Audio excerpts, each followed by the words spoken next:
សួស្តីបងប្អូនអញ្ចឹងនៅក្នុងវីដេអូនេះខ្ញុំមកតបន្តិចតាក់ទងទៅនឹងការធ្វើការចុះឈ្មោះ DistroKid នៅពេលដែលអ្នកនរគ្នាធ្វើការចុះឈ្មោះបានរួចរាល់ហើយយើងទូទាត់លុយរួចរាល់ហើយគឺយើងចូលទៅធ្វើការដូរ mail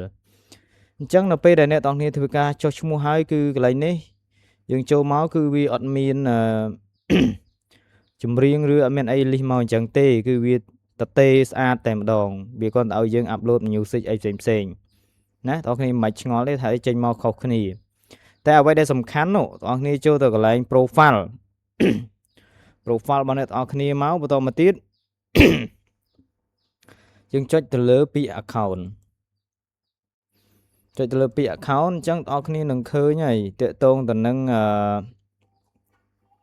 កន្លែងនេះបងប្អូននឹងឃើញតាក់ទងនឹង mail ដែលអ្នកបងប្អូនគ្នាធ្វើការចុះឈ្មោះពីមុនហ្នឹងគឺឧទាហរណ៍ដូចជា mail thumbnail នេះបងប្អូនគ្នានឹងឃើញហើយកន្លែងនេះណាដោយសារតែខ្ញុំអត់ចង់ឲ្យវីដេអូវែងខ្ញុំធ្វើវីដេអូកាត់ជាពីរកំណាត់អញ្ចឹងកន្លែងនេះបងប្អូនកុំកាត់ពីកំណាត់ដូចខ្ញុំអញ្ចឹងយើងទៅបំពេញភ្លាមៗមកបន្ទាប់ពីយើងធ្វើការចុះឈ្មោះហើយមានបងប្អូនខ្លះអត់ទាន់ទេចំណុចនេះអញ្ចឹងយើងចូលមកកន្លែងនេះមកបងប្អូនដូរ mail មកដូរពីអា mail នេះដែលយើងចុះឈ្មោះនេះនៅពេលដែលយើងចុះឈ្មោះហ្នឹងគឺយើងអត់ទាន់បានដូរគឺវាចេញ mail thumbnail ហ្នឹងដូរមកដាក់ mail ផ្ទាល់ខ្លួនរបស់អ្នកទាំងអស់គ្នាដាក់ Gmail មក Gmail ផ្លូវការរបស់អ្នកទាំងអស់គ្នាហ្នឹងណា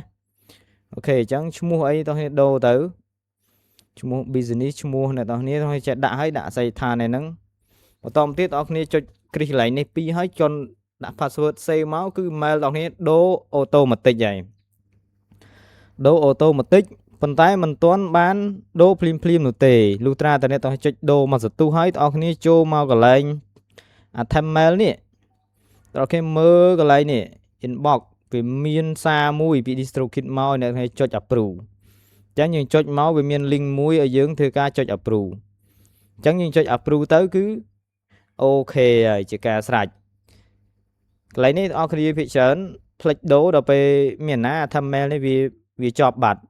វាផុតម៉ោងបាត់អញ្ចឹងដូរ mail អត់បានទេ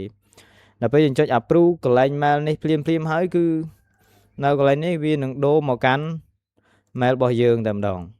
បងហេតុតួនេះកន្លែងនេះហ្នឹងហើយអញ្ចឹងដូចជាមានអីទៀតយើងចូលមកកាន់ profile របស់យើងអូខេ profile កន្លែងនេះអ្នកគ្នាអាចធ្វើការបំពេញឈ្មោះ channel artist អ្នកទាំងអស់គ្នាទៅហើយឈ្មោះស្អីហើយអាចដាក់ជា profile cover បានអញ្ចឹងវីដេអូបន្តទៀតខ្ញុំនឹងប្រាប់អ្នកទាំងគ្នាអំពីរបៀបធ្វើការ set up នេះ payment method តាក់ទងនឹងការ set up payout ដើម្បីយើងទទួលលុយពី DistroKid អញ្ចឹងវីដេអូនេះកុំឲ្យវែងពេកសុំស្លេះប៉ុណ្ណេះ